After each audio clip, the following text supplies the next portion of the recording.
Total gold gold gold. ఏంటి gold అనుకుంటున్నారా? అదే మన సూపర్ స్టార్ మూవీ రజనీకాంత్ గారిది కూలీ మూవీ టైటిల్ టీజర్ అయితే రిలీజ్ చేశారు. సూపరో సూపరు. ఒకసారి చూసారా మీరు?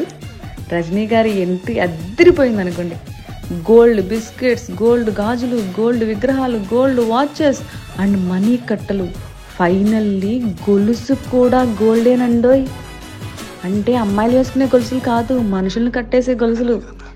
జస్ట్ టైటిల్ ట్రీజరే ఇలా ఉంటే ఇక మూవీ ట్రీజర్ ఎలా ఉంటుందో ఫైనల్గా మూవీ చూడాలని ఉంది. మర్చిపోయాను, రజనీకాంత్ గారి గ్లాసెస్ కూడా గోల్డేనండి. మ్యూజిక్ ఎవరు అనుకుంటున్నారు? అనిరుద్ గారు మ్యూజిక్ ఫీస్ట్ ఇస్తారు అంతే. వినండి వినండి ఉల్లాసంగా ఉత్సాహంగా హ్యాపీగా ఒక లైక్ అండ్ సబ్స్క్రైబ్ చేసేసుకోండి మరి.